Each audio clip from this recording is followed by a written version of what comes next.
Hello and welcome everyone to the first executive meeting of this new administration. And we're starting on time, which is good. I'm probably not quite as punctual as Judy was, but there we are. But anyway, just before we start, I'd just like to obviously thank all the members of my group that are on the executive, but especially to extend a thank you to Jackie and Nikki for accepting the invitation to be on the executive. And I'm sure that it will mean that we're a much more effective and representative executive carrying out the council business. And I know we'll disagree on things. Look forward to that, but I hope that we reach the right decisions from across the political spectrum in the Southlands. And just to say, happy to improve the gender balance as well. Always, yeah, indeed.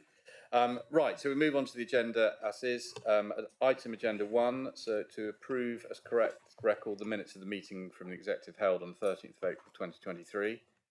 Are we all happy with that? Nikki, I think you were on it, so if you're okay with it, I'm sure we all will be.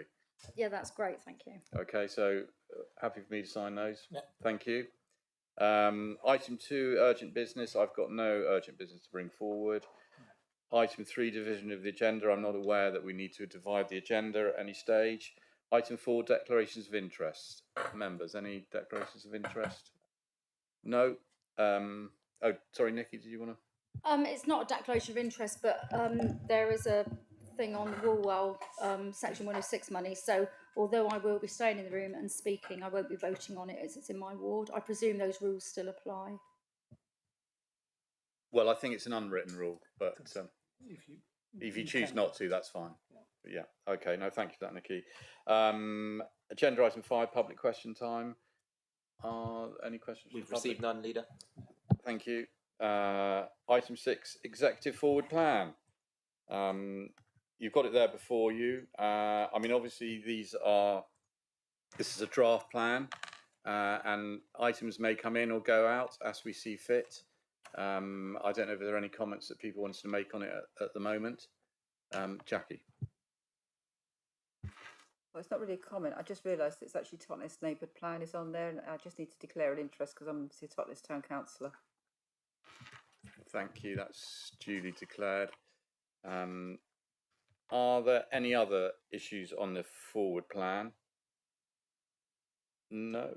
Thank you. In which case, we will move on to agenda item 7, which is the setting priorities for the new council. So, first of all, thank you to Andy and Neil for the work that you've done on writing up this paper. Again, I think this is setting the tone of how we want to continue within this council. And you can see the recommendations are up there. The main one will be that at the moment we are still running to the Better Lives for All strategy that we had, but by the executive on the 21st of September we will have bring in reflecting some of the commitments that we've made and the priorities of this new council. So that will come to the executive on the 21st of September. That will then go out to consultation, and then that will go to the full council for adoption. But I hope reading through that you'll see that we're very much looking to involve local communities, towns, parishes in helping to progress with policies that we feel that they want. Their priorities will be our priorities. Any questions? No? All very happy with that? Well, could I have I'm happy to propose it as is. Second. All those in favour? Sorry, Nikki. Sorry, you usually have questions and then comments. Oh, sorry, Nikki. Yeah, I don't mean to tell you your job, but No, I've been here longer than you. Yeah, I presume you've got a comment then. It's a comment and a question, to be fair. Just reading through this paper, I have to congratulate you on how community and resident focused it sounds. we're all here for the good of our residents and our communities, and I'm glad that you're going to do more consultation and reach out and get community, parish, and town council's opinion on things. So there's two questions. One is obviously there is always, without fail, apart from once in a blue moon, a very poor response to consultations. And have you given any thought yet as to how you're going to increase the response to consultations? That's my first question. Yeah, no, thanks for that, Nikki. I mean, we've already had a meeting with the towns, and so that's the mayors and the clerks. I thought that was a very positive meeting, and I made it clear to them that we're listening to what they've got to say and what they want to do. So I'm hoping that will act as a way of making them more proactive in how they deal with us as a council, and presumably that will be with the consultation as well. And then we've got another meeting with all the parish and parishes and the towns again. I think I can't remember when the date is. It's towards the end of July. There's a meeting which will be an online meeting with all of the towns and parishes, in addition to which there will be one-to-one meetings with each of the main towns, which Councillor Birch is going to be involved in. Yeah. Just on that point, would it be possible, please, for you to have a meeting just with the parishes instead of with the towns and parishes? And the reason is that town councils have traditionally had meetings with the council. So they have a clerk who is a paid officer and usually highly trained, who attends the meeting, and then they bring their mayor or their head of their town council along. Parish councils, although they have their clerk, and they have their chairman, they may not be so confident to speak. And what you may find is that the towns will be overbearing on the parishes. So I was wondering if you would consider having a separate parish meeting with parish council, so that they don't find it overbearing. Yeah, absolutely, Nikki. I can't see a problem with that. The meeting's actually on the 26th, and that's with parish councils and town councils. At that meeting, we'll ask them, the parishes. So that's the 26th of July. 28th? Yeah. 20, is it? Yeah.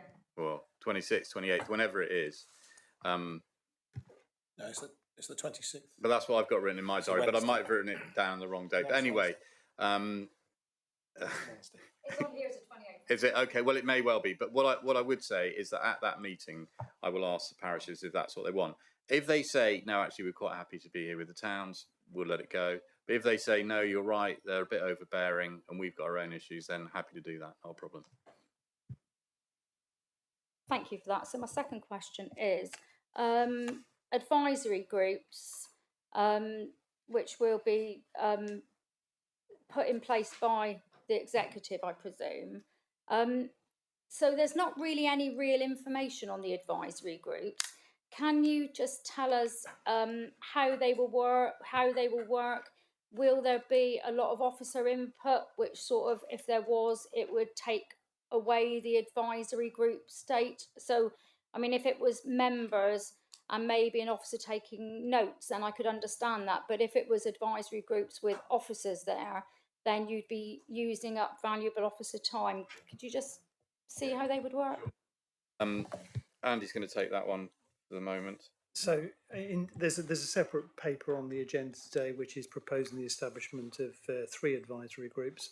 The intention is that they should be a place for discussion, debate and collective understanding and exploration, specifically around 3 of our main areas of focus: climate change and biodiversity, housing and community development. And they're really just another forum whereby members who have an interest in those areas, members who have specific expertise, and of course members who have some time available to contribute to the thinking and research can help support lead members to inform their thinking. So I think that's really it in a nutshell. That's the purpose of them. I would encourage those members who've got time and interest to get involved and lead members will, no doubt use them to explore things that are of particular interest to them. But the first set of meetings, we'd like to focus on supporting lead members around the development of the corporate strategy. Thank you, Leader. Thank you. And as far as the membership of those working groups is concerned, I mean, I don't want to be prescriptive from the executive point of view. I think that's really sort of see who wants to come forward.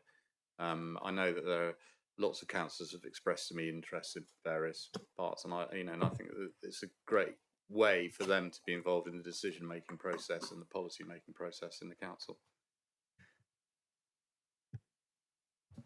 Right. Any more? No. In which case, I've proposed it.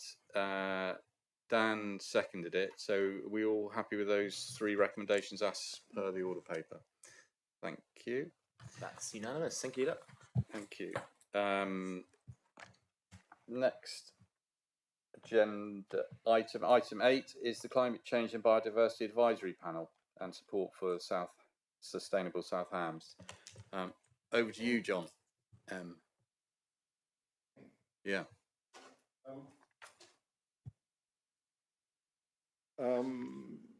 Yeah, the recommendations are up there that we set up. This is a different kind of a panel to the one that we've just been discussing, because this is external to the organisation. These are people from the outside, and we shouldn't be regarding them as people from the outside, but people from the community, and with a range of expertise to help us to formulate a plan to deliver some goals that has been set out in a separate paper that I would like to see this council striving for, really, in order to tackle the dual threats of climate change and biodiversity loss.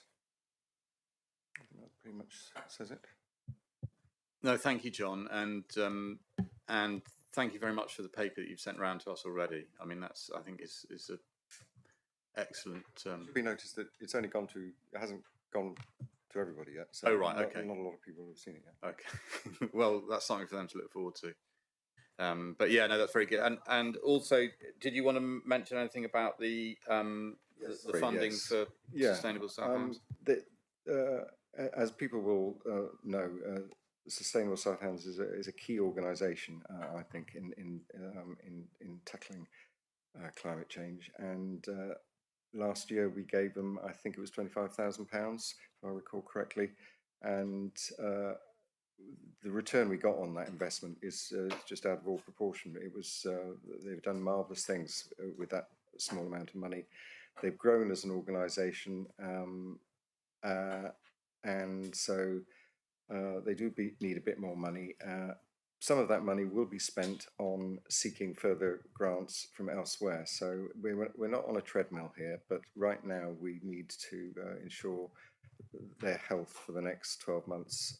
And so we've given them £2,000 already. Sorry, £20,000 already. And this would be topping it up to £40,000.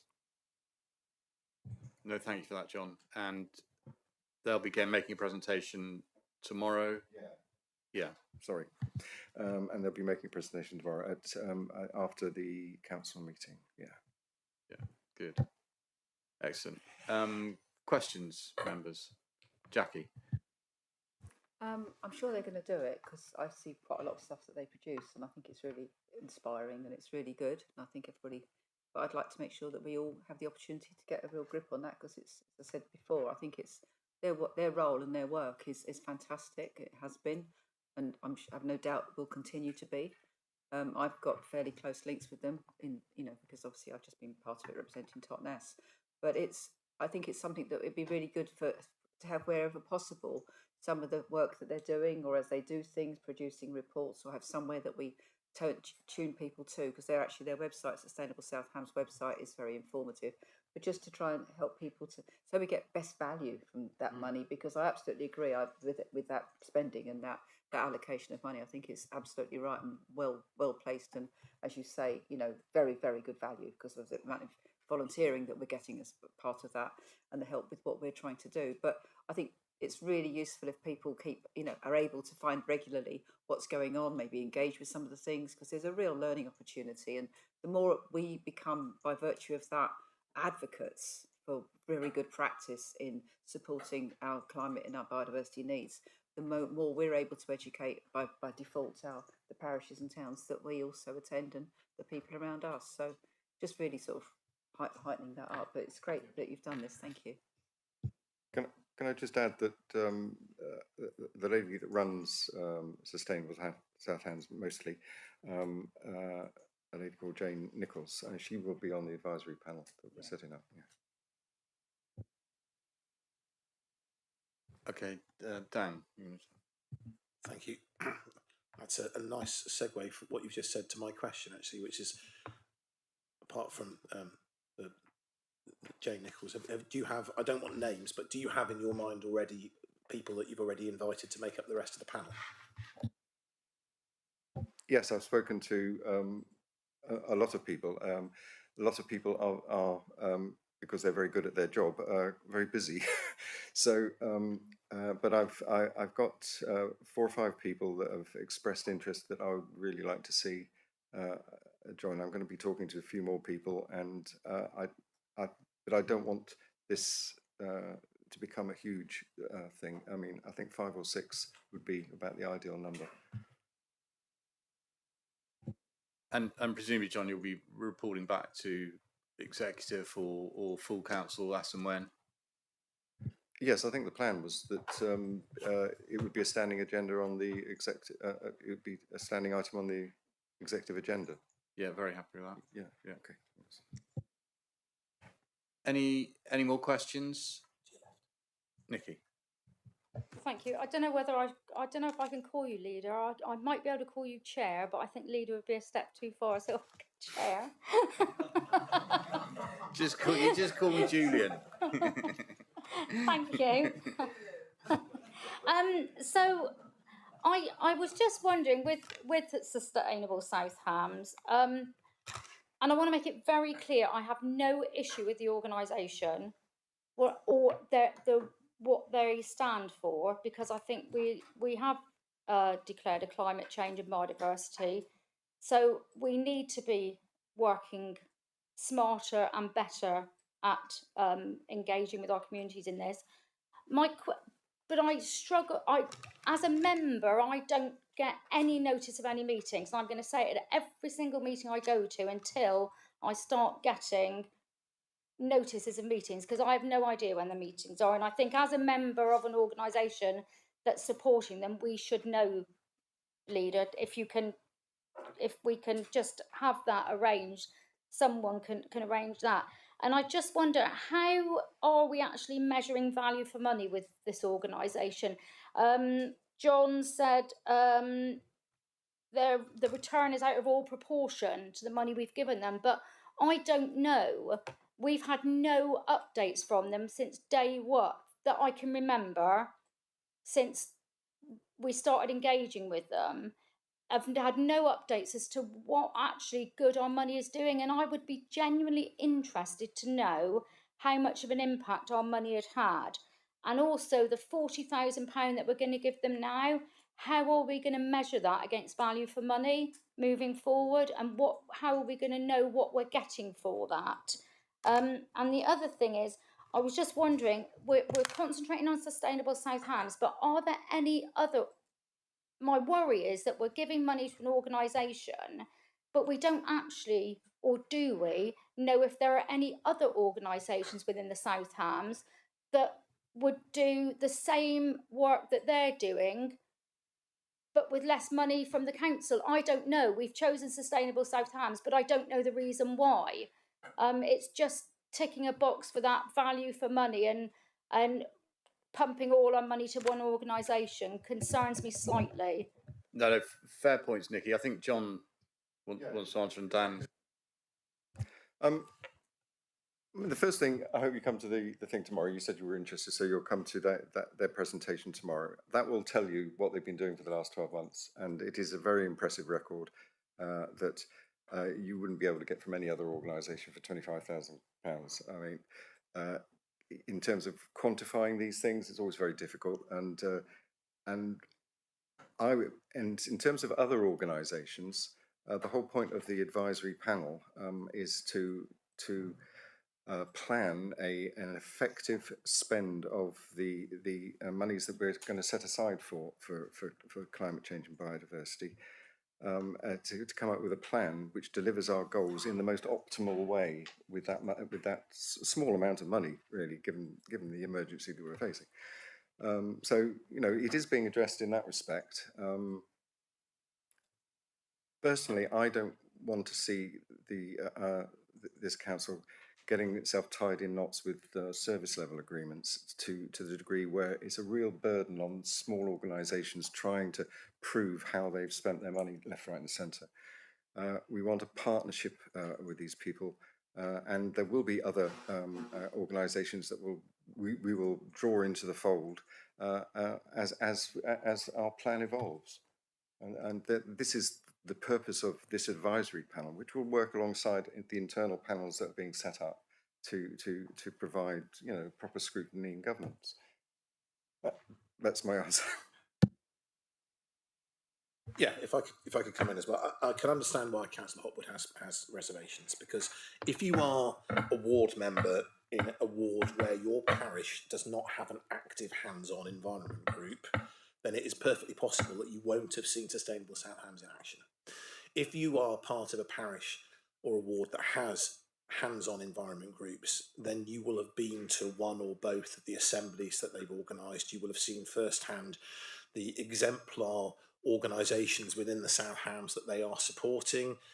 The immediate one that springs to mind in terms of river water quality is the Yelm Estuary to Moor scheme, which they've trumpeted and supported as an exemplar. So what they're doing, Councillor Hopwood, is that they are providing advice to parish councils and environment groups, but they're also working with parish councils and environment groups to find best policy, which you can then literally pick up and move from one ward or one parish to another. So they're acting in many ways as an umbrella organisation and an advice-giving organisation.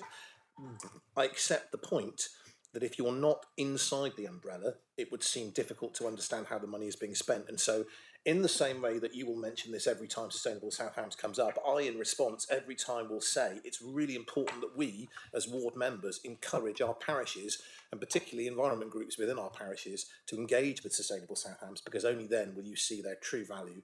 And I have to concur with Councillor McKay, what we gave them last year compared to what parishes and environment groups that bought in to Sustainable South Hams received was really, we did exceptionally well in terms of the value for money. But that, you only see that if you're part of it and you're involved. So I urge you to get your parishes involved. Nikki. Sorry. So I don't see what they're doing, but as an exec member, I have always taken a view of the South Hams as a whole, and I'm not on this council just for my ward. I'm on the council for the South Hams as a whole, although the Woolwell ward is top of my priority list, obviously. So I would love to have been informed of these things that are being done. Even as an exec member, we've had no information. That's all I'm asking. I'm trying to be Nikki, constructively critical. Yeah, no, I hear what you're saying, Nikki, and they're making a presentation tomorrow, and that I think is the forum in which you need to ask them and say, look, I'm a member here. I don't know what you're doing. How can you let me know what you're doing? And absolutely get that assurance from them. I mean, obviously, this is at the moment. This is a one-off payment for this. Well, we did it last year, but we're doing it for this year. And hopefully, by the end of this time next year, we can look back and say, well, wasn't that fantastic? Or we might look back and say, well, what's happened to it? It's all gone. I very much doubt that, and I share John and Dan's enthusiasm for them. And I think that they will show that what a massive asset they are to the South Hams. But make sure you pin them down tomorrow, and that you get some assurance from them that they're going to tell you what's going on, where, when, how, what they're doing, everything like that. Thank you. Yeah, Jackie. Yeah, if I may, I mean that's one of the pages on their website. It's a very good website actually. Just Sustainable South Hams. Just Google it and you'll find that. But really, just to say that this actually has evolved from where we all started. Well, not all of us, obviously, but many of us started putting climate and biodiversity emergencies on our local town or parish council agendas. and that formed, and then it was like as more people started doing it, so conversations started forming between small groups. I've been to meetings all over the place where I was asked to go, and just because I think one of the first in Totnes, and it just suddenly just grew, and it just became a network, and it just made sense to form a network, and it started actually in Staverton with somebody completely separate to Jane, and he started a map, and then it was like more people started getting on board. You went to a conference last year in, or was it the year before? It was during COVID. I know, because I actually ended up coming COVID, so I couldn't go, but it was at Burr House, the first conference they had. They just, Burr Island rather, yeah. They just drew people together just to see what would happen. And so it just evolved from that, and it's just made sense for them to form as a kind of, then they started having citizens' assembly type of conferences, which to my knowledge, they've had at least 3 very successful ones in Kingsbridge. And it's a fairly, in some ways, a bit ephemeral, but actually it's really grounded in all the parishes that want to participate. And I would just say, Nikki, if you want to represent Walwell, and you don't have to represent Walwell as such, you can maybe get whichever parishes that are within your ward and say, look, should we just go along to one of the meetings and see what's going on? And you'll find an open door. And that's all, how everybody has got involved in this. That's all I'm saying, and I think that in itself is something really refreshing, because it means that they are open to what the people who they represent, which is all of us in various ways through our wards and parishes, how it actually will work together, and what are the important issues today. So they've done Riverwalk recently just because it's so important. Those of us that have seen them in action are very happy. I think the point that Nikki's making is she hasn't, and she wants to, and she wants to know what they're doing. So hopefully they'll assure you tomorrow and give you reassurances about how you can make sure that you are on top of what's going on. Denise. I was just going to say, just a bit extra advice, so just get on their mailing list as well, because they send a lot of emails out with really useful information about what they're doing and where they're doing it and who they're liaising with, and quite frequently, and that will get you in the loop as well. Peter, that's brilliant, because I didn't even know they did that, so that's great. So what you could encourage them to do as the leader is get them just to put every single councillor on their mailing list, and then we would get the information that I'm seeking to get. I'm sure we can do that. Right, any more questions on this, or any more comments? In which case, can I have a mover for the proposal? John, yeah, and a seconder. Thank you, Jackie. And all in favour of those recommendations? That's unanimous. Thank you. Next agenda item, improving standards in social housing. Very apt, as I believe that the social housing regulation bill has gone through its various through houses of parliament and waits to go on the statute book. It's supposed to be becoming law this summer. Social housing bill, yeah, which is tightening up accountability of landlords with regard to damp, mould, disrepair and social housing. That's obviously national legislation in response to don't know if you remember the very sad death of a 2-year-old in Rochdale area, who lived in a house which was riddled with mould, and I think they'd complained about it and they couldn't get anything done about it. So following that tragedy, the social housing bill went through Parliament, and I believe is set to become law this summer. And bearing that in mind, and with our top priority, one of our top priorities in this new administration being not only genuinely affordable housing, but also very good quality housing, we thought that we would look at this issue, a very important issue as well. And we're proposing to help tenants who are struggling with these problems of mould, damp, disrepair, to complain and take action where appropriate against landlords where they're falling down on the job.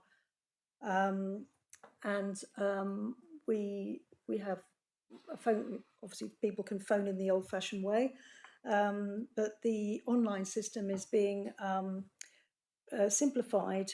And people will be able to contact the council, upload photos of the problems that they have, and get a clear point of contact and we'll be able to get a response from the council within 2 weeks. And if there's an emergency, obviously a lot quicker than 2 weeks. And the council has a power to inspect the homes in question and to contact landlords directly. And we're talking about the social landlords. The 2-year-old who died, I think, was in social housing, but also applies to private housing. We have environmental health teams who can go into houses where necessary. They have these powers. Ultimately, there is a power to impose civil penalties and or prosecute, which prosecution is rarely used, but we have that power in the worst cases. So I think this will be a very good thing for our residents to know that they will be listened to, and to make it simpler for them to actually contact us and know that we will respond in a reasonable manner. And so I hope you'll support what we're proposing. Thank you. I don't know if it's Izzy or Ian, you wanted to add anything there? Nothing to add from me, thank you, Chair. Good. Excellent. Any questions? Jackie? It's not really a question, but I think it's actually really important, this particularly part 2 about the an actual listing of what comes forward, because it's sometimes we sort of follow up something, but it's sometimes difficult to see where it's coming into context. And I think if particularly like the more private sector elements, who, you know, where things are followed up and sort of say, oh, well, my brother's going to pop round and sort that out, you know, you kind of feel that you can't really push it too much because it's private, but at the same time, I do think that there should be a way for this to kind of come up on to see that we can see that it was, what was the problem, or how it was actioned, and was it successful? Because one thing I'm very aware of is that people feel incredibly vulnerable in these situations, and the utter misery of places that I've visited from time to time. Fortunately, not very many, I might say, but over the years, you know, I've been to people's houses where they've literally got rust holes in the bath, so they can't even use it for a shower. And if they do, then the landlord has said, it's your problem for not, you know, you can't live like that. It's, you know, really horrible. So I think giving something back to people who feel very exposed, particularly at the moment, I think is a very good way forward, actually. So congratulate you on putting that idea together. Thank you. Yeah, well, the officers have great input from the officers as well, obviously. And we had, you know, we like you were saying about experience of it, Jackie, Councillor Brazil and I were out canvassing earlier this year, and we came across an instance of somebody in a house which had problems with damp and mould, and they did, you know, they had complained and they hadn't really got anywhere and they didn't know what to do. So it's important to try and, as much as possible, to help people in this situation. You know, already in a cost of living crisis, and people without much anyway, you know, need all the help that they can get, particularly at the moment. So, yeah, it's a very important issue. It's just a quick question. I mean, I may have got this wrong, but am I right in saying that the no fault eviction legislation is going to be passed into law not too long? Because mostly in these situations, as soon as somebody complains, that's the first thing that happens, is they get an eviction order. Is it that's going to change? Is it not? Sorry, whoever. So I mean, Izzy and Sophie will know a lot more than I do about the legislation, but I think that's the legislation you're talking about, and Izzy will know more than me, is to do with the Section 21. Section 21, and I believe that's going through, although that seems to have got a bit mired, I think. But I'll probably leave it to Izzy to explain. Councillor O'Callaghan is absolutely right. It's the Renters Reform Bill, and it does include the abolishment of a Section 21, so a no-fault eviction, which will certainly be really useful in these cases where people are frightened to complain about their property because they've got that fear of eviction. So, and I think that's exactly what the legislation is designed to combat. So, do you know where it's at? Oh, no, but I will get you the exact position on that. I'm not sure which reading it's at, but it's coming. I'll bring down and then John B. Thank you.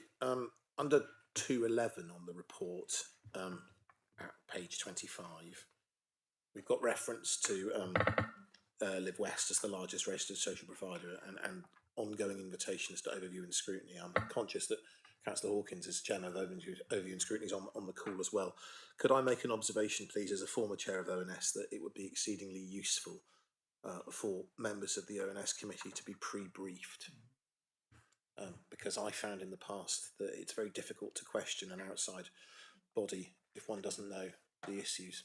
So if I could ask for that to be the recommendation, that would be really great. Yeah, we had this discussion because I was on overview and scrutiny, and I was there when we had one of the Live West people there, and I didn't feel I knew enough about perhaps what was, some of the questions I would have liked to have asked. I didn't really know enough about, so I think that's quite important as well. Yeah, we'll make sure. John B. Yeah. I mean, I'm quite obviously this is a recommendation that we all need to support. Can I just make the point that this doesn't just apply to houses that have been were constructed a while back, but actually we have problems within South Hams of properties that have actually only been constructed within the last 5 years. There's a flat recently constructed by a major housing developer who features prominently in South Hams, and the flat there was suffering from extensive mould. I won't go into details, but all I can say is that I thought that the way that our officers dealt with this was admirable, and they brought hopefully a successful conclusion. But this the problem of mould is extensive, and also it does relate, unfortunately, in some cases, to houses that are not all that, or dwellings that have only recently been constructed. So I think that there is a lesson from this. Is hopefully these major housing developers do their best to ensure that they construct properties that eliminate this problem rather than create it. Thank you, John. Yeah, no, very, very true. Jonathan, did you want to comment? If I can, I think that's a really good idea that Dan's just had, but I think overview and scrutiny should have our social landlords to one of our earliest meetings as possible, because similar to what Denise was saying, we've got a large amount of social housing in our patch, and they don't actually respond very easily.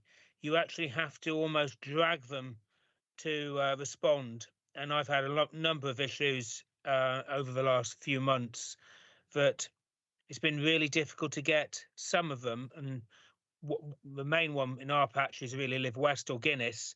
And it's very difficult to actually get a response from them. So, yes, I think that's a really good idea. No, thank you for that, Jonathan. And I'm sure you'll put that on your forward plan. Will do. Yeah.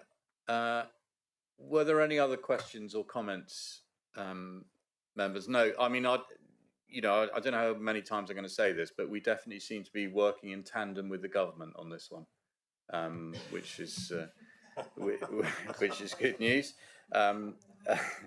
But just picking up on Jackie's point is very much we want to be seen here as the champion of those incredibly vulnerable people who are frustrated or frightened or scared or confused about how they can follow this process. And it's not there to necessarily to bash the social house, but just so that we can lead the way for them, hold their hand, and so that they feel much more confident and have it resolved.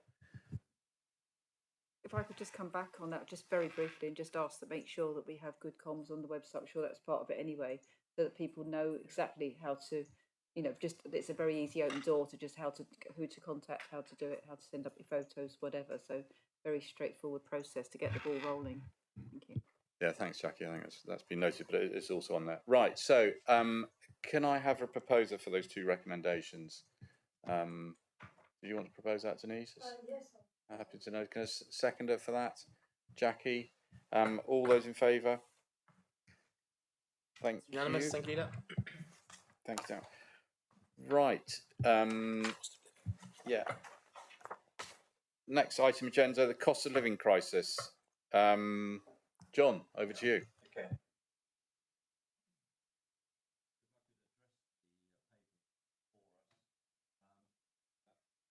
always do that. I'll start again. If I can address the paper that's before us, the council recognises how important it is to support all our residents through the cost of living crisis, and this report sets out further ways in which we will do so.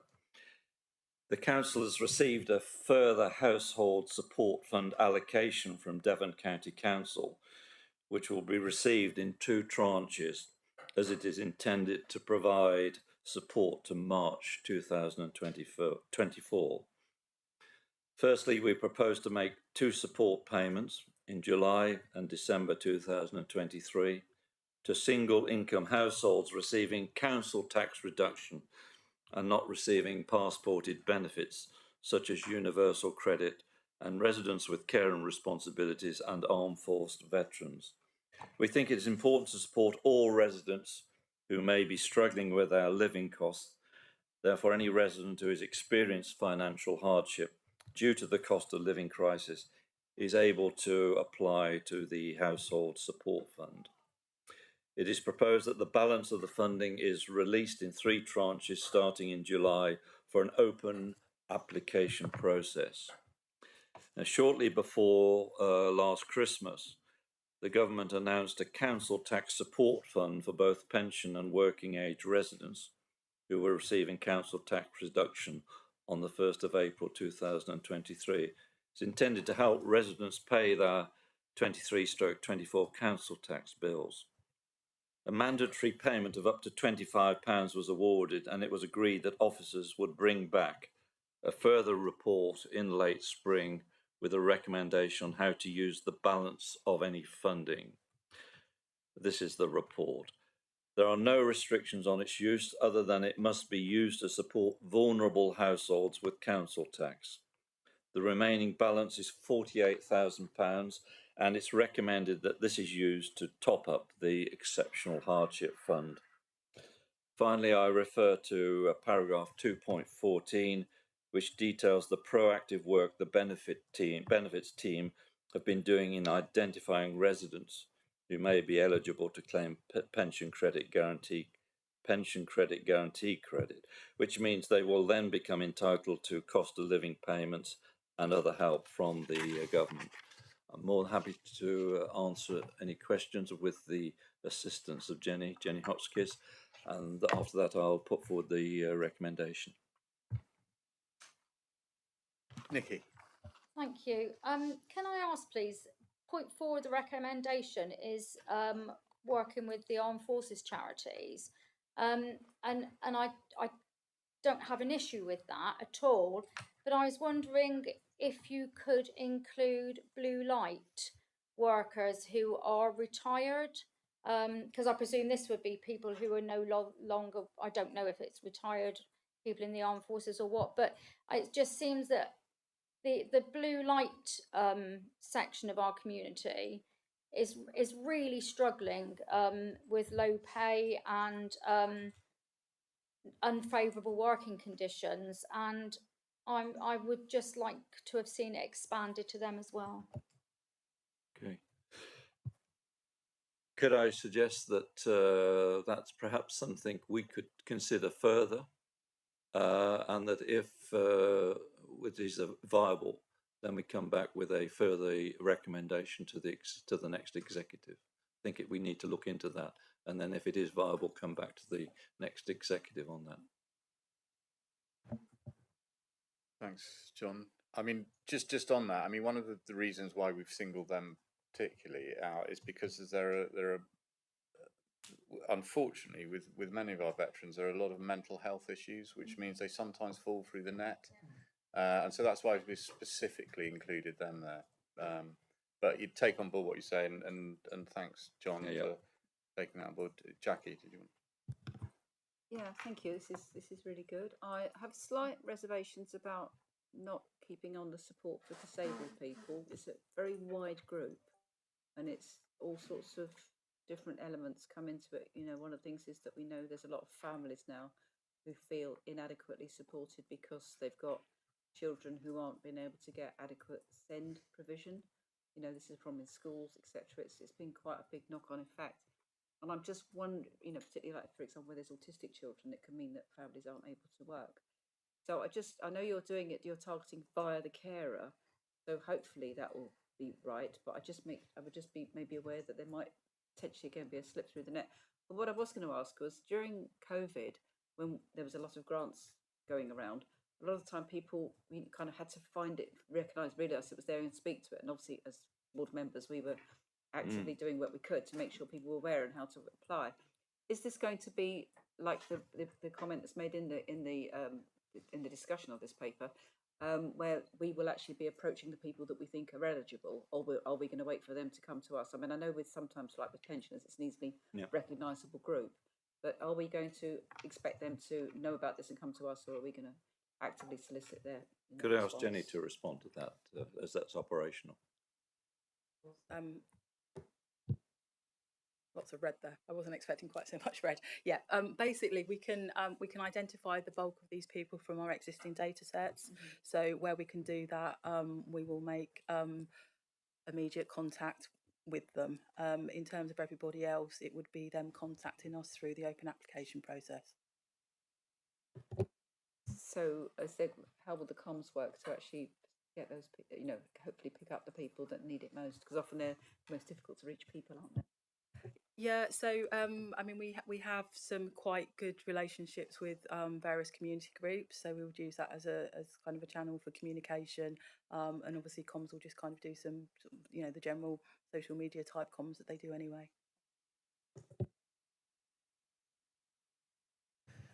No, thank you, Jenny, for that. I mean, I think that's reassuring. Obviously, I think as members, if we know of individuals or hear of individuals in our communities, we need to get in touch with Jenny and see if they can qualify for that. Yeah, just don't assume that they're going to be. No, exactly, absolutely. No, and I think that's why the point that we made about the, you know, the armed forces charities is that they may be very incredibly difficult to reach or off the radar or just for whatever reasons. But and any more questions, comments, members? John, did you? Yeah, I'll move the recommendation. Yeah, happy to move. Can I have a seconder for that? Yeah, Nikki, thank you. All in favour, please show. Thank you. That's unanimous for those recommendations. Thank you. Excellent. And the next one is the Dartmouth Health Hub. Dartmouth Health Hub, off-street parking order amendment. Thank you, Jenny.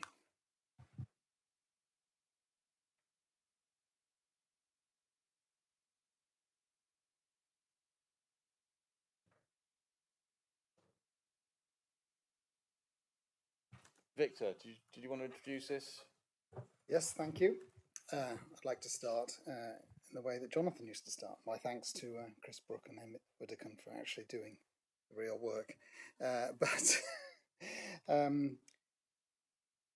Dear colleagues, those of you on the executive, those previously on the executive, and some other members have seen this health hub and car park develop over the previous 4 years.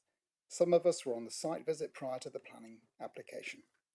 Car parks are not cheap to build, but a case was made and accepted by the previous executive that money would be spent from reserves and recovered by the implementation of car parking charges. Part of the car park is in the control of the NHS, and all of it sits amongst a variety of other car parks, including our own park and ride, our own leisure centre car park, nearby commercial enterprises which have their own car parks for their own uses, and amongst residential streets. Passing bus services are part of the service, and I'm sure in the ongoing discussion.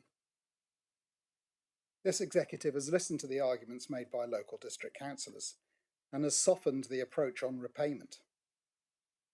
The proposals include the introduction of 8 one-hour free parking bays, which, for those with a blue badge indicating a mobility disability, will permit a 2-hour free stay. In addition, we also have the residence permit, which is valid for use within the car park from 3 p.m. until 10 a.m. daily, nightly, which can accommodate users of the car park for appointments during these times. There has been some debate over the exact implementation guidelines.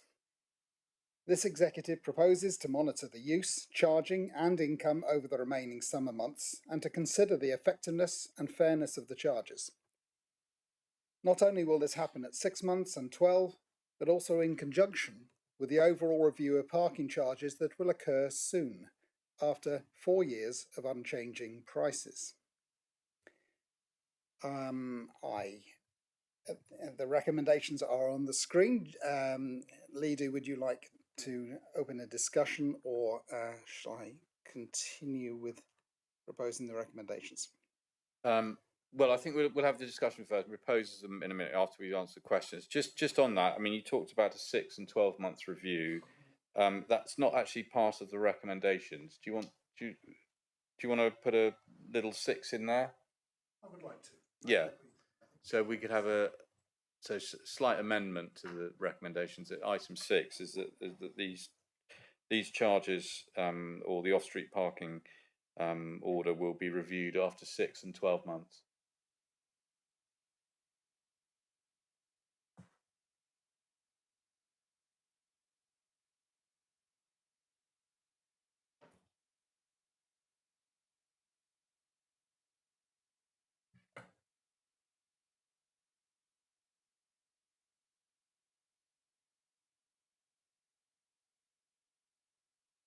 Okay, members, any questions?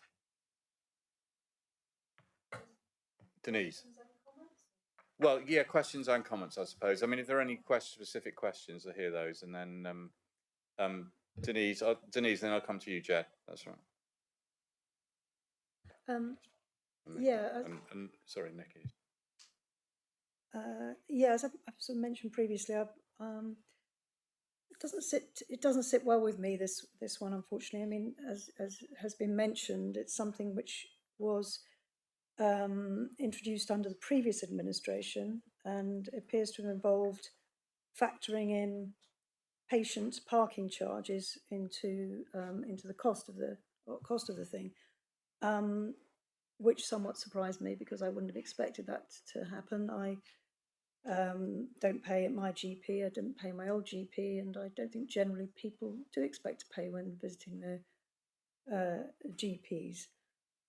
So I do have a problem with it. I know that we originally, we were going to charge, but we've now changed it to, what was it, 8 spaces with 1 hour free. But even then, it's, people who are already ill have that stress of hanging over them.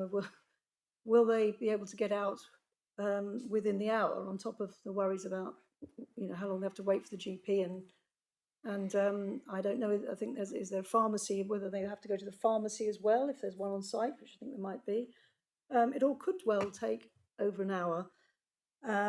So I don't know. I thought a better proposal might be to go and put your registration number in at the doctor's surgery and get yourself exempted. So I don't know. I think it's problematic for me, and I know we've suggested 8 1-hour parking bays, but I think it's still with 2 hours for blue badge holders. But I think I find it still problematic. So I know there's a 6-month review, but we had a consultation, and I know Nikki said that we get low response to consultation, and that's mentioned in the report. But nevertheless, 52 out of 53 people say the same thing, is a bit of an indication people aren't too happy about it.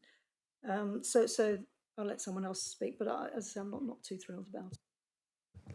Thank you, Denise. Actually, Jed, I'm going to bring in Nikki first as member exec, and then Jed, and I think Jonathan. Did you want to speak as well? Yeah. Okay. So if I go, Nikki, did you say Jonathan speak before you, Jed?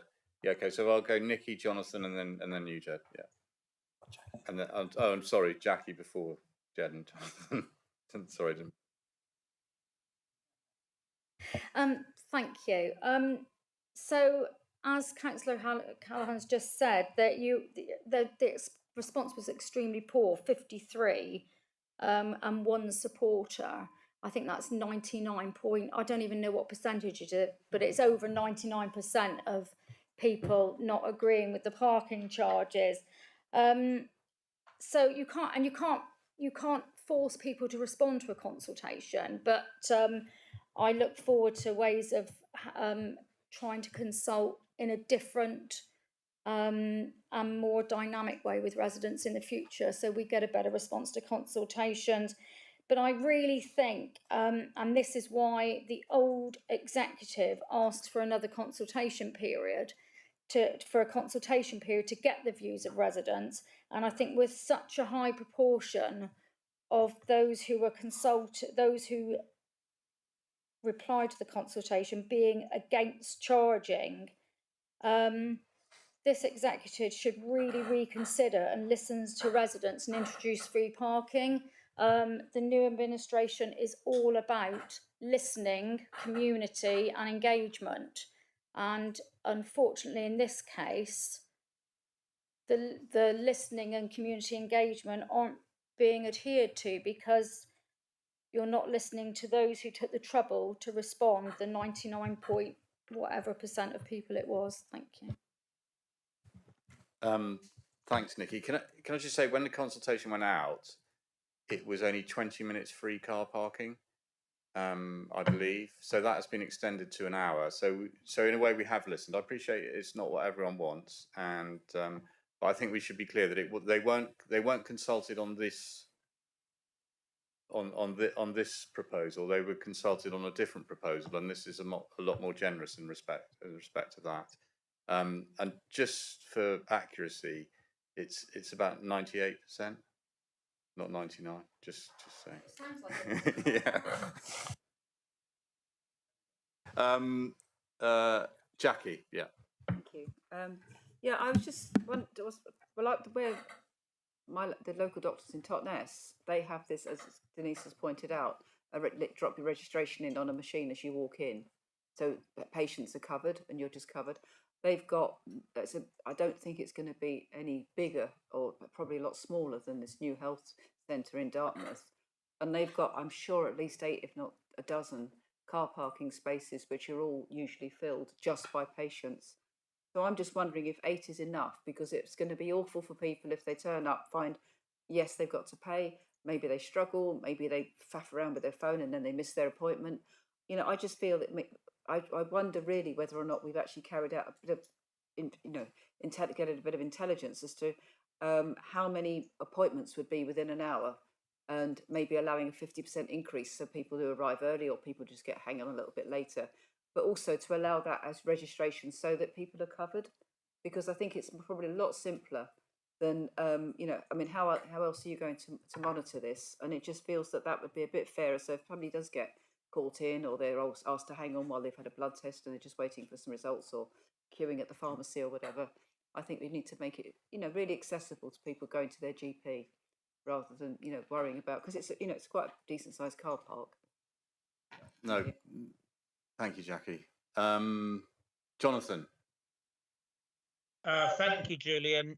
Can I just say, and I should have said this when I spoke earlier, can I congratulate you on becoming the leader of the council and forming your new executive? And I sincerely look forward to working with all of you over the next 4 years. I'm sure that we will all work well together.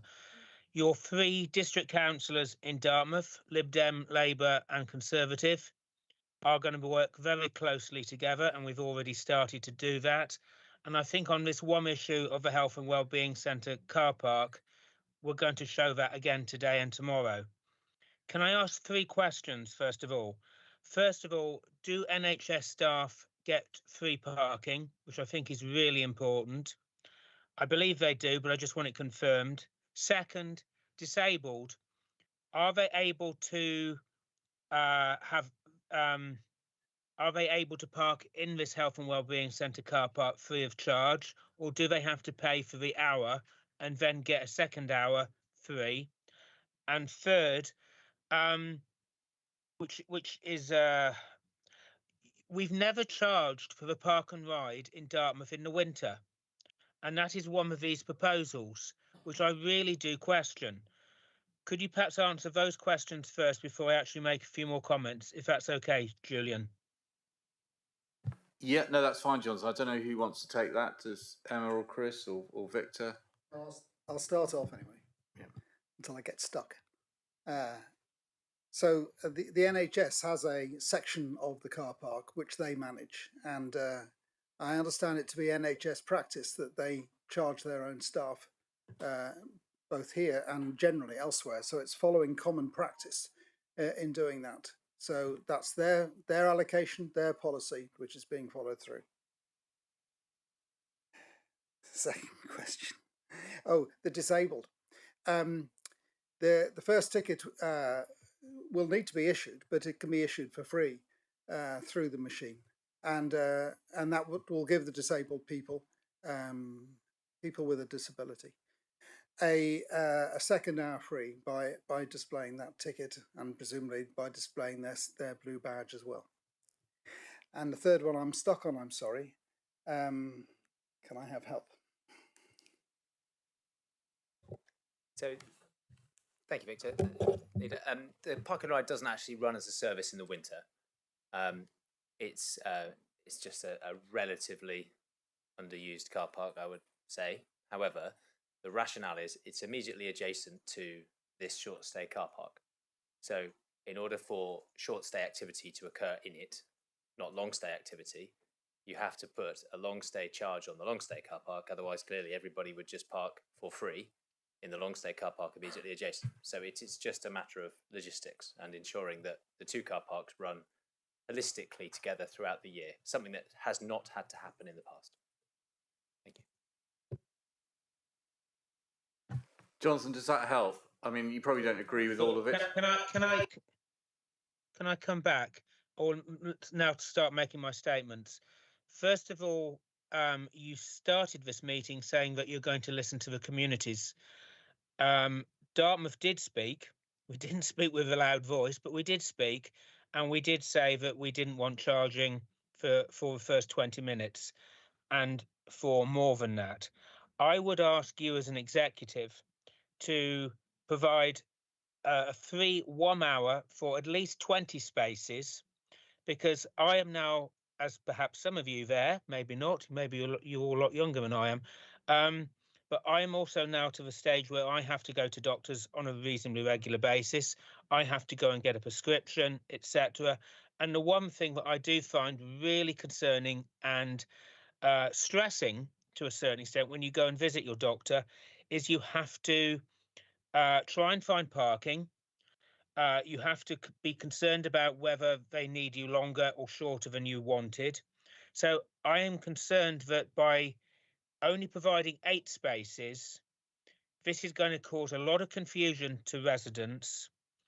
So I would ask you, please, if you can amend it to 23 spaces for the hour, because I think that would be a huge help, and it would certainly provide the capacity which we need. Denise said about the registration as you go into reception. That is what I think is the best way forward.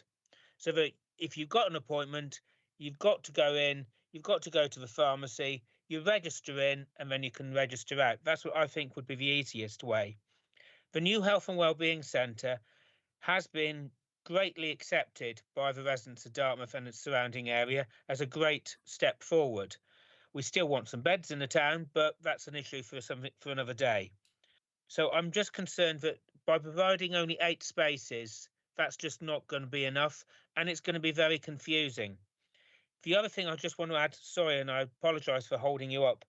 I don't see any sense in charging for 3 to 4 hours in this car park. This used to be the overflow car park for the Park and Ride.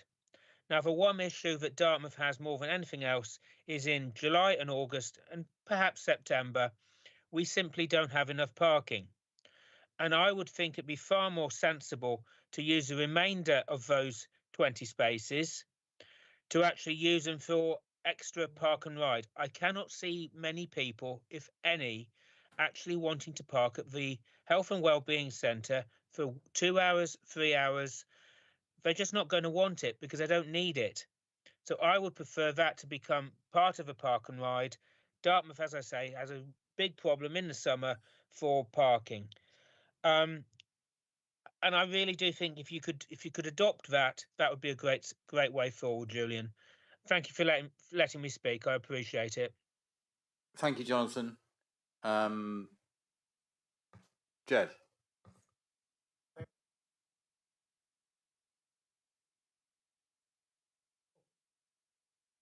first time. So I appreciate the comments from Nikki, Jackie and Jonathan. I also appreciate the work by Vic in terms of bringing the proposal forward with the compromise within it. So just a little, I'm a local member. I'm also part of the Dartmouth Town Council Health and Wellbeing Working Group, co-chair of the PPG. I've worked for the NHS for 4 years and I've been involved with parking policy. I'm also apparently now a governor on the trust. So I have some knowledge. I also worked on a review of the parking at that particular location in 2019-20 with local residents. So I disagree with, unfortunately, I disagree with the proposal. The 74 spaces, I don't think the assumptions used stand up to scrutiny. I think that the questions I have, this short stay car park is in the furthest reaches of Dartmouth, and the users of that car park need to be understood. Who they will be, who will use the remaining spaces that are not used for the Health and Wellbeing Centre. Second of all, it's not aligned with anything to do with Stagecoach, who are part of the Park and Ride, and that tender is coming to the end in March 2023, and I presume at the moment is in rollover. So it'd be really interesting to make sure that we align with whatever is going to be the future solution according to Stagecoach. And also, I think picking up the issues that Jonathan just mentioned, there are considerable seasonal variations across those car parks. So what I'm trying to get to is, it would be nice to understand what were the assumptions behind those 3 points and understand what those are. So that's my question. What are the assumptions about the seasonal variations, the Stagecoach aspects, and the fact it's a short stay car park? What are the assumptions that underlie that, please? Thanks, Jed. Who wants to take those questions? You don't know that, have you, Victor? Just Chris. I can help. So the first, I think the over-answering response is that you're right. We don't know how that car park will operate, and it's very important that it operates correctly. We don't know who else is going to want to park there, and I think the fact that the executive are proposing to review it in 6 to 12 months is a really sensible approach. I don't think anybody is concerned that there is a lack of capacity, because it is actually quite a big car park. The concern when this council agreed the project was actually the opposite. It was the impact on park and ride capacity, which is an issue, a significant issue locally in the summer, but that is being managed through the use of additional land immediately adjacent. So there is a solution to that. That was the compromise that was then sort of reached when the council was grappling with those tensions. So the assumptions were simply that as part of the planning application, there was a trip assessment done, as there would be with any planning application, which suggested that there would be circa 13, 14, 15, 16 people in any 1 hour attending for that centre. It varied a bit across the day, as you would imagine. There's probably a 10-hour working window for that location. I think the highest peak was getting close to 20. So that's the assessment and the assumptions, and that's on public record, and you know, I'm sure you'll be able to dig it out and correct me, but it was of that order. The Stagecoach issue is separate, relevant, but not impacted. So there is a location for Stagecoach to use as depot up there. That was part of the work that the council did to broker a deal to ensure the park and ride could continue. It's quite a challenging service to keep live, very expensive, very important to Dartmouth, and of course we wouldn't want to jeopardise it, and I don't believe we are doing. Forgive me, I've forgotten the third question. Seasonal. Yeah, absolutely agree. Completely seasonal. The park and ride is very, very oversubscribed or subscribed in the summer. And of course, it's not, because it doesn't run in the winter. And most people who want to access Dartmouth in the winter drive straight into the town, find a parking space, as I would, as probably everyone else would, pay their parking premium because it's located conveniently, and go and use the shops. In summer, that's less of an option, so you have to rely on the park and ride. So the seasonality issue is one purely of ensuring the park and ride can continue to operate fairly in the summer. There's sufficient capacity, and we believe there is. Well, the council has accepted the compromise. And in the winter, it's the opposite, which is to ensure that if there is going to be a charging regime on the short stay car park, that it is worth having there. Because clearly, if there is an immediately adjacent free car park, it's pretty pointless. In fact, it would just discriminate against those people that were prepared to walk a bit further, or the other way around. So that was the holistic point about seasonality. Forgive me. Am I allowed to come back? Jed, let Jed come back, and then John and Dan. Yeah. The precedent is, sorry. So coming back on this, there is an element of free parking for NHS staff. There was a question asked earlier on, and I can point to that if you need to, certainly within the RD&E. I concur with the recommendations from Councillor Jonathan Hawkins in terms of the real required number is circa 20 based upon the 1600 assumption, the 1600 visits assumption that's used in the business case. And I also agree, I would agree with the proposal from Jonathan Hawkins that there should be an exclusion of the winter period, the park and ride schedule in Schedule B, which applies charges for the winter period. Your argument and logic for applying the charges because you've got the short-term car park then sets the precedent for the main car park. I would argue it's the other way round. The park and ride should set the precedent for what's happening in the proposed short-term car park. So we shouldn't be leading and having to apply charges across the whole field because one car park has been set up with a proposed charging scheme. We should be working from, as we've proposed, a review within 6 months. Thank you, Jed. John. I visited the site yesterday evening. First of all, it's a very impressive building, and it's a substantial car park. I presume at the moment there are no charges being made, as there is no order. Is that the case? It is. So in fact, so I think the position is that quite clearly this council needs to finalise the arrangements in respect of parking, and as mentioned, subject to review. We mentioned about the number of people or the lack of responses in the consultation, and I noticed there's one big omission from a comment or coming forward with proposals. There's nothing at all from the Dartmouth Town Council. I would have thought that if this was a burning issue in Dartmouth, then certainly the Dartmouth Town Council would have put in their 6 pennyworth. I think there's so many angles of looking at this, but I think what is a priority is to get an arrangement in place sooner rather than later. And I think the fact that there are these issues that have been raised, the fact that it's going to be reviewed in 6 months' time, let's use that 6 months' time for us as a council to consult further with the community, and in particular the Dartmouth Town Council. For all, we are going to go out and meet Dartmouth Town Council along with the other town councils. That is quite clearly an item that we can discuss further with them, and also take on board the views of the local members. So in offering a 6 month review, it will give us time to see how this is unfolding, get further views from residents, and also have discussions with the local members as well as the Dartmouth Town Council. So I'm certainly feel happy that we introduce this, but subject to the 6 months review. I think that is the way forward, and use that 6 months for coming up with a solution that hopefully has the support of most, if not all, of the people who have concerns. Thank you, John. Dan. Yeah, could I ask Mr. Brooke? Mr. Brooke, how many spaces have we given the NHS?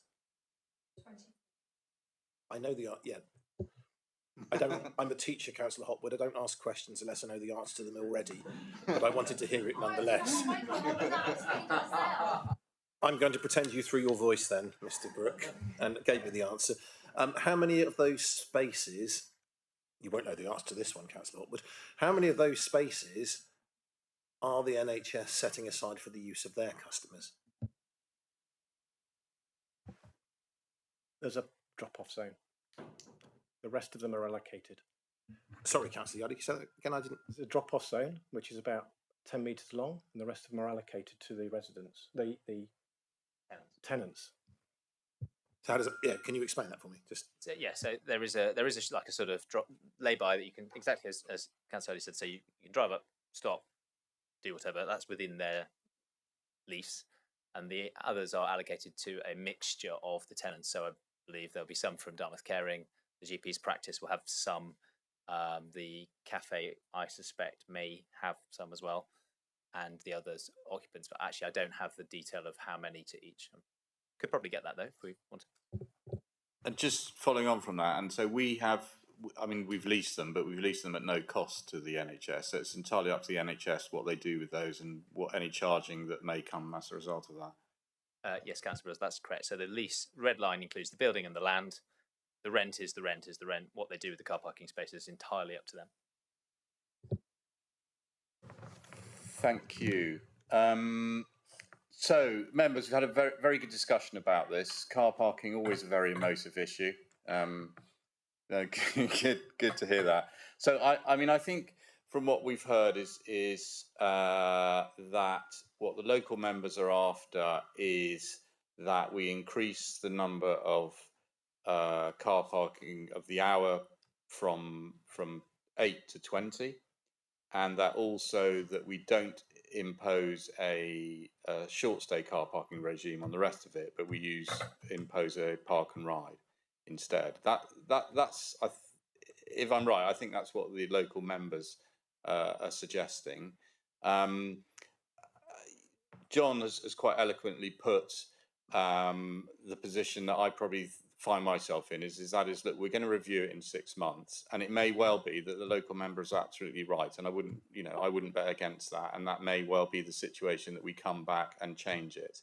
From my own point of view, I think we're going to struggle to make any money on the short-term car parking with a park and ride next door, which is a lot cheaper. But we will see.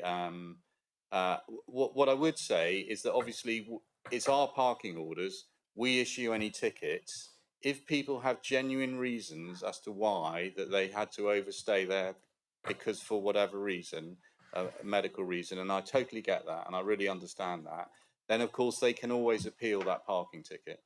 And I hope that we will look upon that. I can't say for certain, but I hope we look upon that very sympathetically if they've got excellent reasons as to why that would be reviewed. So, it's in our control, the parking, any parking tickets. It did cost us a lot of money, and we need to, for the whole of the South Hams, that is not just for Dartmouth and for the Dartmouth residents, and indeed Stoke Fleming who use it as well, but we need to bring in, we need to repay that money that it cost us, and that was always part of the plan when it was built. So anyway, I hope I've summarised where we were. John, did you? Is my understanding that, from what was being said, that the business case was built around there being on average about 16 people visiting the health centre at any one time? Is that correct? And yet we're only providing 8 spaces. I don't understand the logic of that. And also from from what I understand again from the paper, these 8 spaces are going to cost us about £10,000 in lost revenue.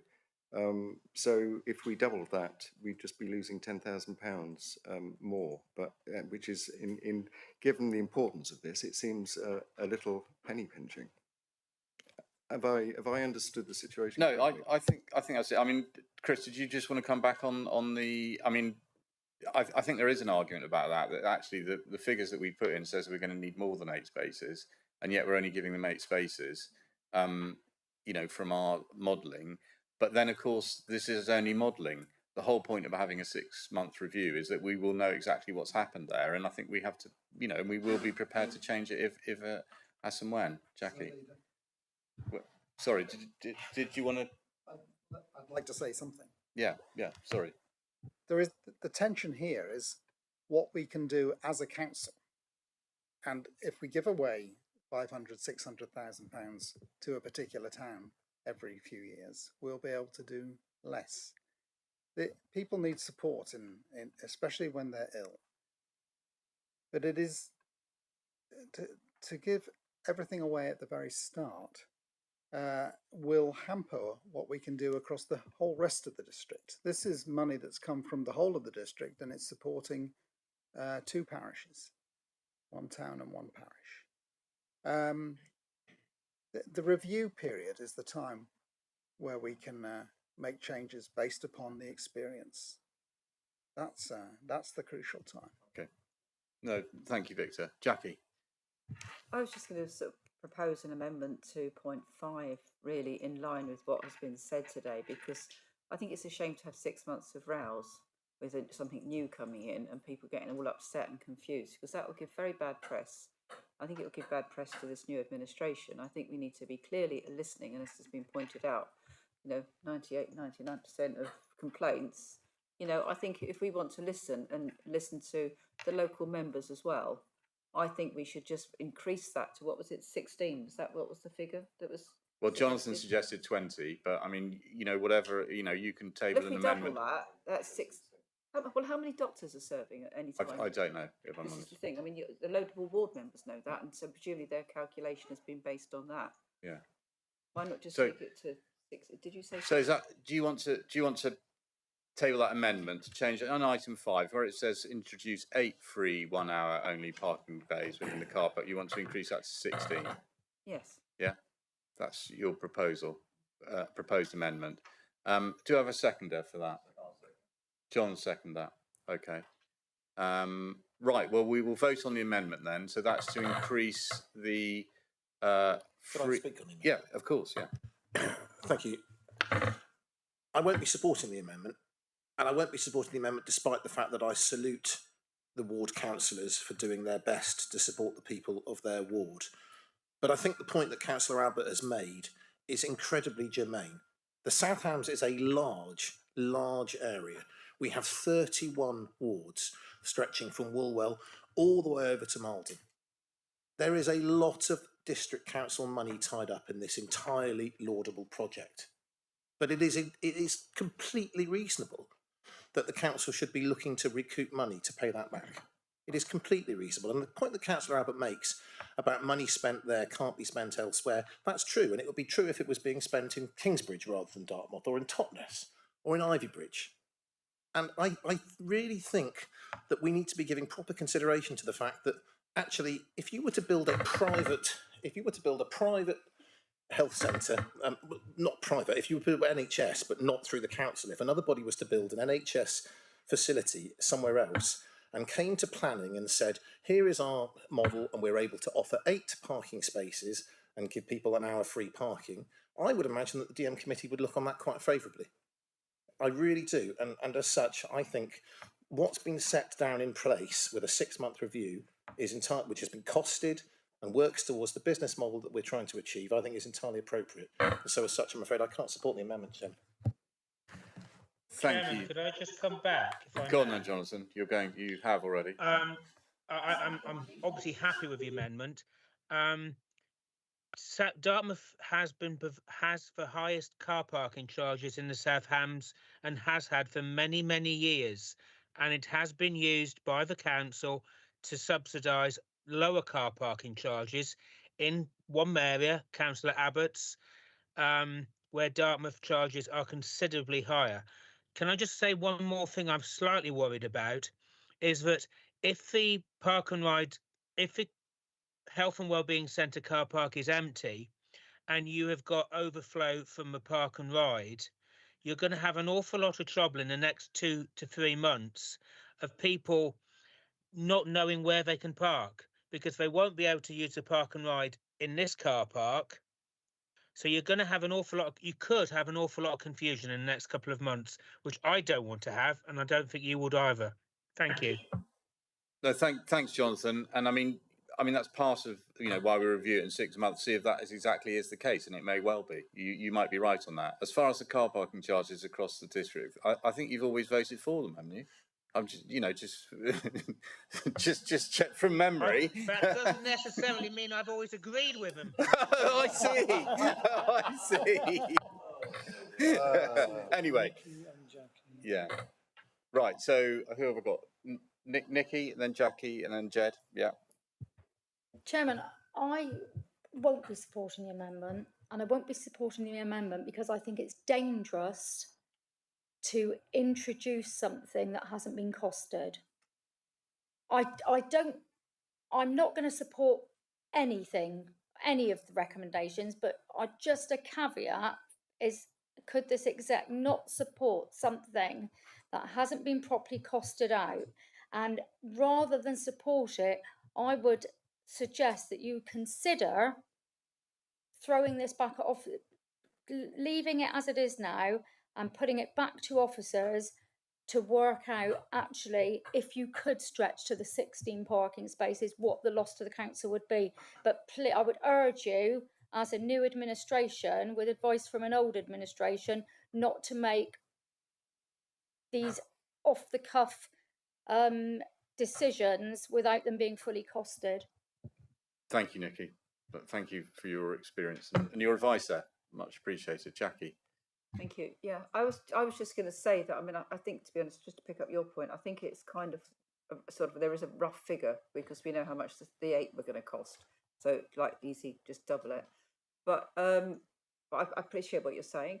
But I just, I'm aware that in terms of, equalising around the district, as I said at the beginning when I spoke earlier, Totnes has definitely more than 8.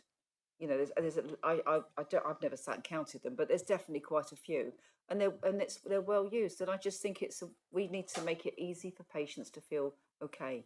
And I just think, starting off with it being iffy, it'd be better to maybe have enough, monitor it, say that we're monitoring it, and then if we find that there's empty spaces left because they're the ones that are allocated for the doctor's surgeries, then we can just trim it back because we can show that there's I think what the proposals before the amendment, we're going to do it the other way round. Yeah. So have fewer, and if we need more, we can extend it. Yeah.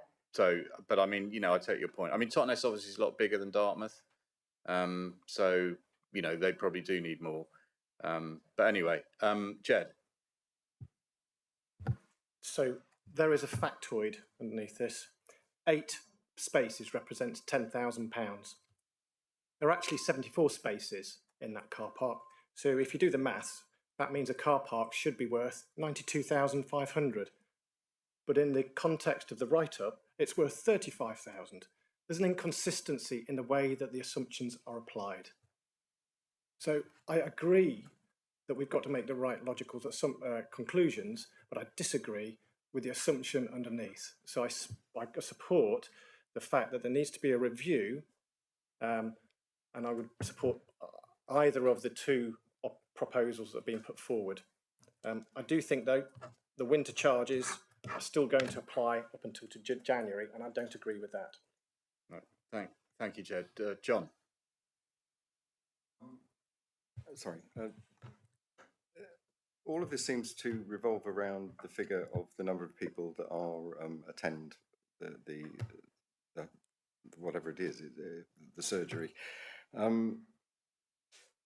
How reliable is that figure, and how was it derived? I mean, who was consulted, and where did this figure come from? Yeah, I'm going to ask the officers actually, all Victor to answer. So, just in response to the assumption. So the assumption is that if you are faced with an entirely empty car park, you will park where it's free. Therefore, the first 8 will park for free.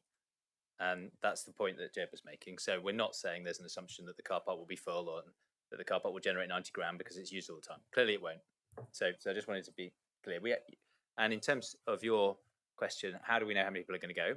So we only know how many people are likely to want to use it from the development, because that's the only thing that's actually had any sort of what I would call robust assessment. It's a TRICS assessment, it's through planning, and the DM committee will have considered it at the time. And that said that the number of people using the centre per hour ranged between, from memory, so I'm going to be out by a few, somewhere around 12 to I think 1 hour might have been as high as 20. It was sort of mid-low teens average. So the original proposal that was consulted upon was one of having a number of short stay drop-offs. It was a compromise set out by the previous administration from the original plan that went to DM. and that was to allow for people to use the centre and have a drop-off bay. This administration is considering a further compromise off the back of the reasonable, eloquent, absolutely excellent debate that's been had today. It's been replayed today. So just reminding the history here, and clearly there's a further motion around another compromise. But the data we have is only as good as it is. And I don't know how it's going to be used, and I don't think anyone in this room does. And I think it's absolutely right that we monitor it really closely, as we do with all our car parks, if that's of any help. Well, just briefly, I mean, it's my understanding, if it's only been TRIX data that's been used to make that assessment, and there hasn't been sort of a consultation with the NHS as to how it's likely to be used, etc., etc. I mean, GP practices and other, if it hasn't been consulted on widely in order to derive that figure, then I wouldn't really have much faith in it, really. In which case, I cease to be quite so convinced by the 16 number, really. It's just... Thanks, John. Right, okay. We've got an amendment before us which has been proposed and seconded, and that is to change on 5 from 8 to 16. Can I see all those who are in favour of the change from 8 to 16, please?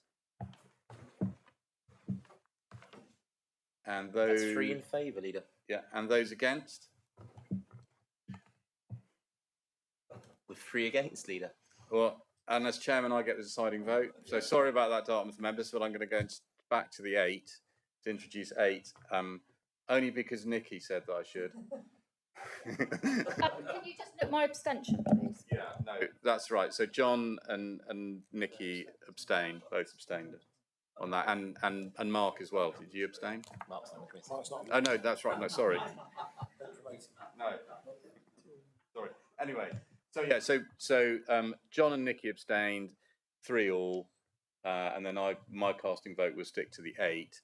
So now I don't think we need to discuss this anymore. We know what we're on about here. So can I have all those in favour of the? Do you want to propose the recommendation as is? They are as on the screen. Yeah. There's 6 on there. 1 to 3, and there's 5 parts to number 1. Oh, and hang on. Yeah, that's right. The third one is the review, the 6 and 12-month review. Yep. So that would be the 6 and 12-month review. So can I have a show of hands for all those in favour of? Need to be seconded? Yeah, sorry, Dan seconded it. Yeah, you're right, Victor. So all those in favour of us, the recommendations are shown. That's 6 in favour, thank you, Leader. And those against? 1 against. And Denise, you abstention? 1 abstention, thank you, Leader. Okay, so the recommendations are as said, and that will come back to us in 6 months' time. Thank you, all the members, Jed, Jonathan, and Ben also sent me a thing. He was more concerned about the charging of short stay during the winter months when there's no park and ride. But anyway, right. Next agenda item is the appointments to the Salcombe Harbour Board. Oh no? No, sorry. Oh right, yeah, no. Yeah. We're feet are lost. The money for Orwell. No, sorry, Nikki. Sorry, Nikki. Yeah, just got my papers out of order. Honest. Right. So yeah. So this is. I hope this is a good news story. Don't.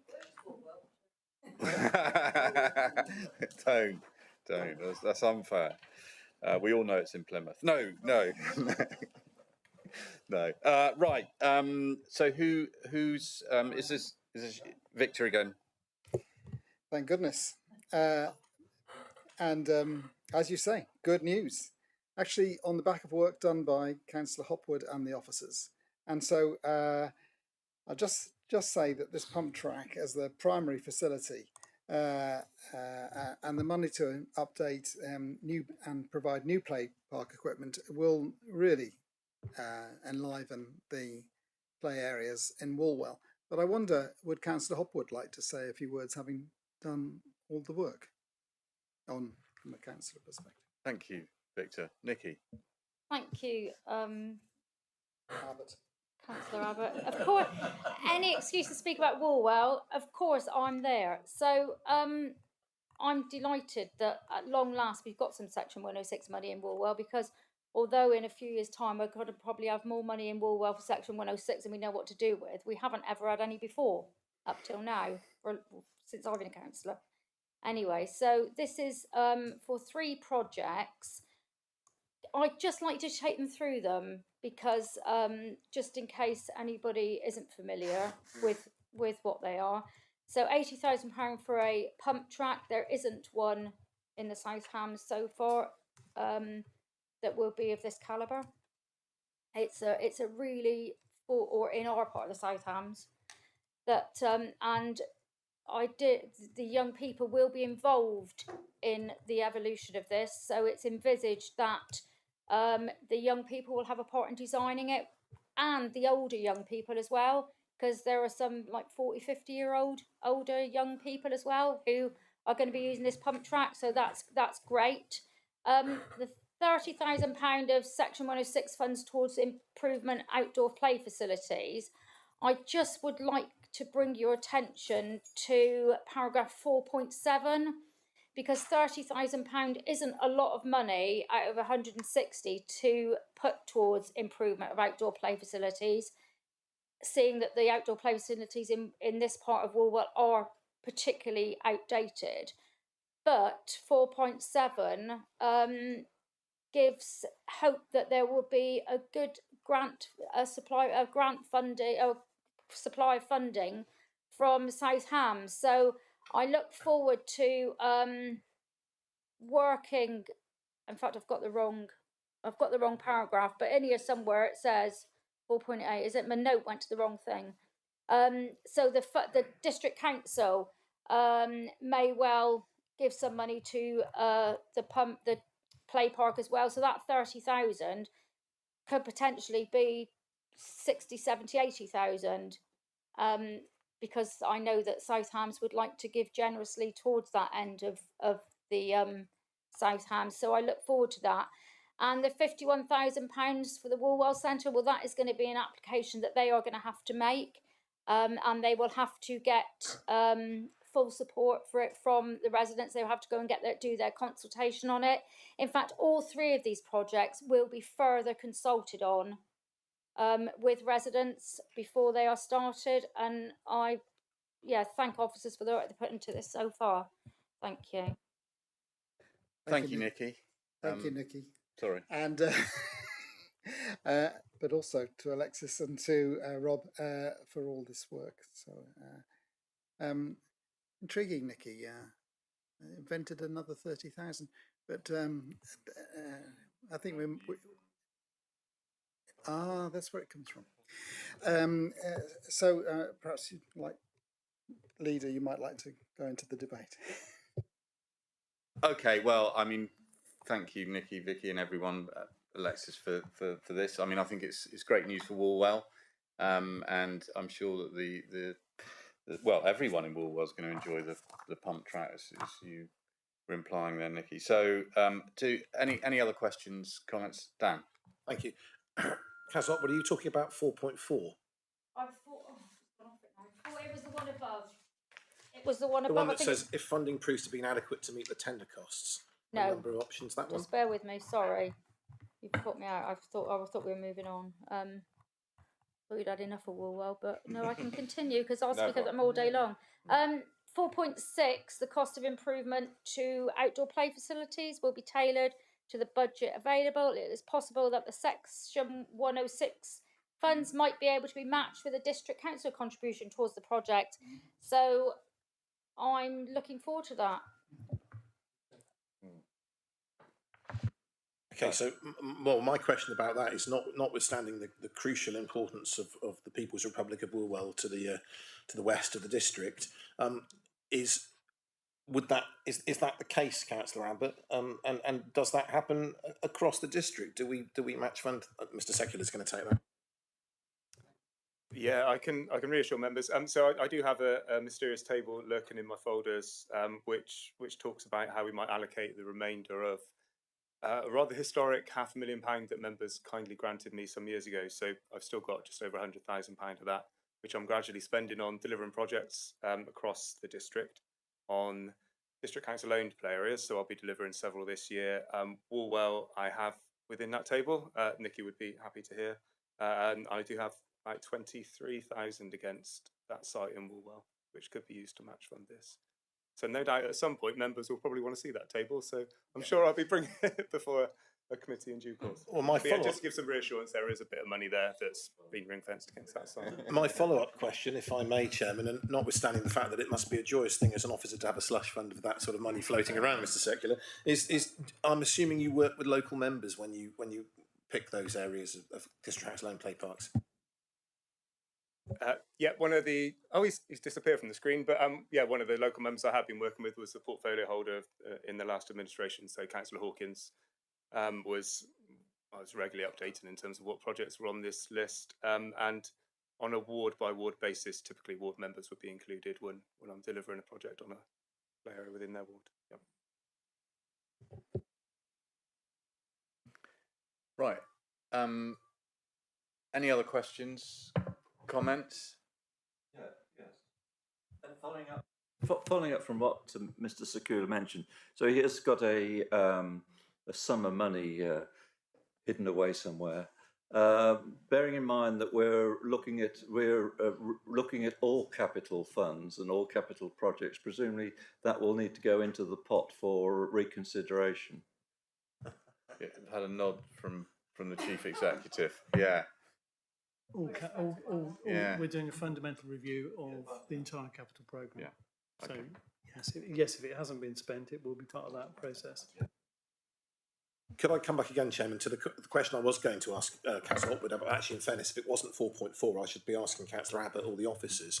So 4.4, which talks about the 80,000 hoping to be sufficient to deliver the pump track project, that goes on, the last sentence in that paragraph reads, if the funding proves inadequate to meet the tender costs, a number of options will be considered, including a value engineering or district council contribution towards the project and or grant funding, including crowdfunding.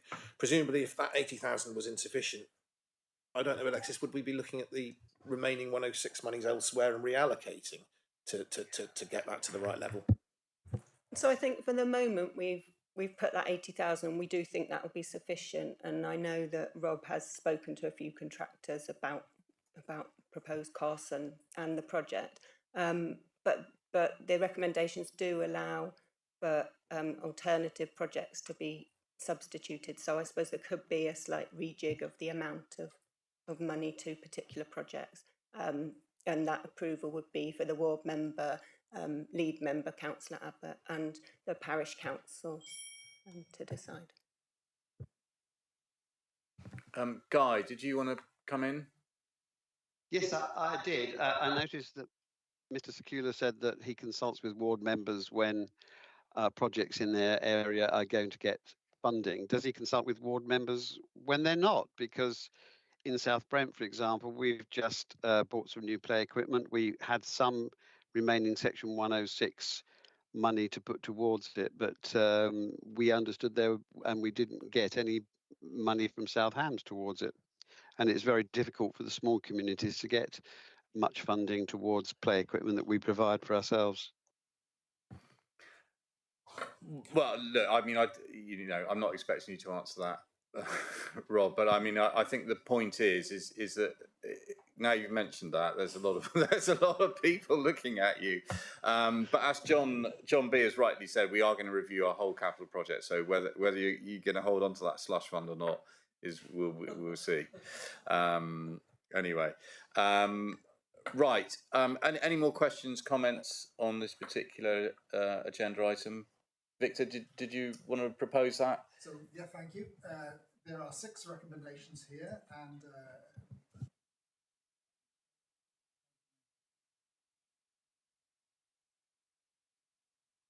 No, Chairman, as the ward member, I will abstain. Thank you. John, second that. So can I see a show of hands of all those in favour, please? So that's unanimous. 7 for with 1 abstention. Yeah, thank you. Thank you very much. Right, I think this is the last agenda item, and that is the appointments to the Salcombe Harbour Board. On my one here, I've got lots of crosses.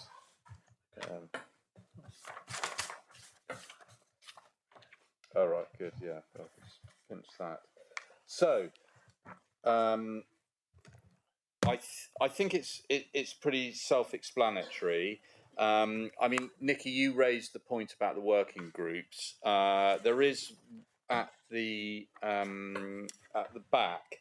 It talks about the establishment of the executive will. Where was it? I was reading. Those ones? Was it those ones? No, we've got those. It was just the membership of those advisory groups. Oh yeah, here it is. Yeah, yeah. So so if you look on that on the appendix to the paper, number 2 is the membership. So that talks about between 6 and 8 members at the discretion of the chairman. Are we assuming that the chairman is going to be the portfolio holder? Yes. Yeah. So that'll be Victor, Denise, and John, Denise, John, and Dan, respectively. So 6 to 8, and drawn up from all members. If we agree it here at the executive today, then obviously I'll ask my group who wants to come forward, and Jackie and Nikki. And Mark, if you want to, you can consult with yourself, and so can Ben. But I mean, we've said 6 to 8. I mean, maybe that it's massively oversubscribed, and we'll look at that if it happens. But I would hope that as many members get involved as possible. Sorry, I don't know whether Councillor McKay wants to say anything. I think, Councillor McKay, you're keen to have your advisory group meet quite quickly, aren't you? So we're planning to go out and invite those invitations tomorrow, I think, Drew, with a view to getting quick responses in order that we can get that established. So, but of course, we can have a meeting, and if then others want to join and you're in agreement, then we can rationalise as we go. But I think getting things moving quickly is probably helpful in the case of the climate change and biodiversity one, isn't it? Yeah, that would be really helpful. Thank you. Yeah. So, John, you want names ASAP? Yeah. If we agree, if we go, yeah. Yeah. So we'll do that. Yeah. Yeah. Okay. Thank you. Right. Are there any questions, comments on these? Comment. Presumably these groups are not open to executive members, Chairman. Well, other than the executive lead, yeah. But I don't know. I mean, should we exclude others? Well, I think the thinking is that the members of the executive have this forum to derive policy, Chairman, whereas non-executive members don't. Good point. Yeah, I think that's fair. I mean, will we agree with that? Executives aren't members of these working groups. Nikki? I completely agree with that. I think that's the right form. That's definitely the right approach. But what I would ask is that all members are invited to observe who aren't on the group. But by observing, I do mean observe and not ask any questions, because else you just as well invite the whole council. But it's important that if you want to, I would like to observe all of them, but I don't want to ask any questions in them. But yeah, we've heard that. No, okay, Jackie. I think you're referring to the advisory groups, because the waste working group you've actually got quite well labelled. I am referring to the advisory groups, Councillor Wilson. Yeah. Absolutely not the waste working group. But I would also say that I mean, the waste working group where I was an observer for, and so was Mark for a couple of years, or whatever it was. We were initially told we weren't going to say anything, and then we were able to comment, and I think it was useful. And so I would think that actually any contributions from observers should be at the discretion of the chair. Absolutely. Same way as you manage it when it's observers coming to the executive. Absolutely, Jackie. And it will be the discretion of the chairman. You may feel there are people who would be, Victor. I find myself in a slightly anomalous position because Dan is the lead of a section of which I have an integral part. And Chairman, through you, Chairman, as far as I'm concerned, Councillor Abbott and I are co-leading on that due to our joint roles, our crossover, if that suits Councillor Abbott. Certainly, as far as I'm concerned, there's 2 of us and members to join us. Okay. Right, so that's cleared up. that one. Yes, and sorry, Jackie, Waste Working Group, which obviously you're going to chair. And sorry? Yeah, no, exactly. So, good. Right. Any other questions, points on those? No. In which case, could I have a proposer and a seconder? I'll propose it, as it's in my name. Could I have a seconder for that? Jackie, you happy to second that? All those in favour, please show. That's fine. That's Excellent. unanimous. Thank you, Dan. Thank you very much. Thank you very much, members. I hope you've enjoyed your first executive. It's been fun. Yeah, yeah, I'm gonna formally close the meeting now, but before everyone rushes off, Andy would like to have a few words, if that's possible. So I will close the